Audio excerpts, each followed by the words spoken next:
अस्सलाम वालेकुम students, I hope आप सब ठीक होंगे। आज हम कर रहे हैं कुछ एग्जाम्पल्स क्लास 9 की बुक से, जो नेशनल बुक फाउंडेशन की बुक है। इसकी एक्सरसाइज 1.2 से पहले जो एग्जाम्पल्स हैं मैं वो आपको एक्सप्लेन कर रही थी लास्ट वीडियो में, अभी भी मैं वही कंटिन्यू कर रही हूँ। हम स्टार्ट करें एग्जाम्पल 9 से। एग्जाम्पल 9 में है simplify 8 raise to the power 2/3 and 36 raise to the power 3/2। तो पहली एग्जाम्पल को सॉल्व करते हैं, बहुत आसान है। आपके पास लिखा हुआ है 8 रेज़ टू पावर 2/3। अब जो यहाँ नीचे है ना, डिनोमिनेटर में जो नंबर आ रहा है, जो इंडेक्स होता है, आप कोशिश करो वही एज अ पावर इसको लिख लो। जैसे कि यहाँ पे 3 है ना, तो 8 को मैं लिख लूँगी 2 रेज़ टू पावर 3, 2 क्यूब। ठीक है, 8 को मैंने ये लिख लिया और ये तो बाहर ऐसे ही रहेगा। ये इसका क्लू है या हिंट है कि जो यहाँ पावर होती है आप यहाँ भी वही बना लो, इस नंबर को एज अ सेम पावर लिख लो। वो लिख लिया। अब आपको पता है इंडिसेस के रूल्स होते हैं कि अगर दो पावर्स हो एक ही नंबर की, जैसे यहाँ 2 की दो पावर्स है, एक 3 और एक 2/3, एक ब्रैकेट के अंदर एक ब्रैकेट के बाहर, तो वो दोनों आपस में मल्टीप्लाई हो जाती हैं। तो मल्टीप्लाई होकर ये कट जाएगा और आपके पास 2 स्क्वायर बचेगा, यानी कि 4। So 4 is the answer. उसके बाद है 36 raise to the power 3/2। This is also very easy. यहाँ इंडेक्स में यानी डिनोमिनेटर में 2 है, तो आप 36 को एज अ स्क्वायर लिख लो, यानी कि एज अ पावर 2 लिख लो। तो आपको पता है 36 जो होता है वो 6 का स्क्वायर होता है, वो लिखो। अब इंडिसेस का रूल लगा दो कि अगर एक ही नंबर की दो पावर्स हो, एक ब्रैकेट के अंदर एक ब्रैकेट के बाहर, दे गेट मल्टीप्लाइड। तो 6 raise to the power 2 multiply by 3/2। So 2 से कट जाएगा, कैंसिल आउट हो जाएगा। You are left with 6 cube, जो कि होता है 6 multiply by 6 multiply by 6, which is equal to 260। So this is the answer.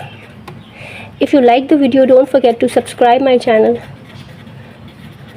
like and share the video, and don't forget to hit the bell icon. Example 10 पे चलते हैं। इसमें भी simplify करना है आपको, और पहला जो इसका पार्ट है, फर्स्ट पार्ट जो है वो है 16 रेज़ टू द पावर -3/4, और जो दूसरा पार्ट है वो है 16/25 रेज़ टू द पावर -1/2। तो यहाँ पे आप देखो कि एक चीज़ स्पेशल यहाँ नज़र आ रही है कि जो पावर्स हैं या एक्सपोनेंट्स हैं वो नेगेटिव है। यहाँ पे भी माइनस, यहाँ पे भी माइनस। तो सबसे पहले इनको पॉजिटिव बनाना है। इसका भी हमारे पास एक रूल होता है कि अगर आपके पास ये जो नेगेटिव पावर आ रही है वो जिस नंबर की आ रही है ना, जैसे 16 की आ रही है, तो अगर ये न्यूमरेटर में हो तो इसको डिनोमिनेटर में ले जाओ, और अगर डिनोमिनेटर में हो तो न्यूमरेटर में, यानी रेसिप्रोकल कर दो। अभी ये 16/1 है, इसको अगर रेसिप्रोकल करोगे ना, उल्टा कर दोगे, तो 1/16 हो जाएगा और पावर ऑटोमेटिकली पॉजिटिव हो जाएगी। ठीक है, अच्छा, उसके बाद आपने करना वही है। ऊपर तो 1 है, नीचे 16 की पावर ये बनानी है जो यहाँ पे इंडेक्स में यानी कि डिनोमिनेटर में है। तो मैं लिखूँगी इसको, ये 2 रेज़ टू पावर 4 लिखा जा सकता है। 16 can be written as 2 raise to the power 4। अब ये ब्रैकेट ओपन करो, 1 की पावर आप जो मर्ज़ी ले लो वो 1 ही रहता है, और जब 2 की 4 के साथ ये आएगी तो वो ऐसे हो जाएगा। 2 की दो पावर्स होगी, एक ब्रैकेट के अंदर एक ब्रैकेट के बाहर। तो इंडिसेस का रूल है कि ये दोनों पावर्स आपस में मल्टीप्लाई होती हैं। सो ये हो जाएगा 1/2, 4 मल्टीप्लाइड बाय 3/4। 4 से कैंसिल आउट हो गया, and you are left with 1/2 cube, which is equal to 1/8। तो 1/8 इज़ द आंसर।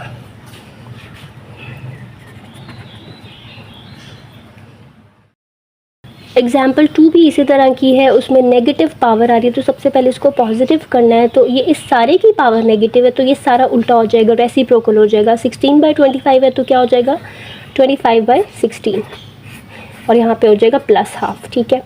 अच्छा, अब बहुत आसान है। यहाँ पे जो भी पावर होती है डिनोमिनेटर में यानी इंडेक्स, अंदर आपने वही बनानी होती है। जैसे 25 को 5 स्क्वायर लिख लो, क्योंकि यहाँ 2 बना होता है, और 16 को 4 स्क्वायर लिख लो।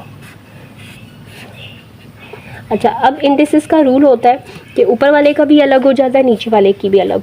ठीक है, तो 5 स्क्वायर की भी ये पावर है और 4 स्क्वायर की भी ये पावर है। एक बेस की दो पावर्स हैं तो दोनों आपस में मल्टीप्लाई हो जाएंगी। नीचे भी इसी तरह से 4 की दो पावर्स है 2, 1/2, दोनों मल्टीप्लाई हो जाएंगी। 2 से कट गया, और ये भी।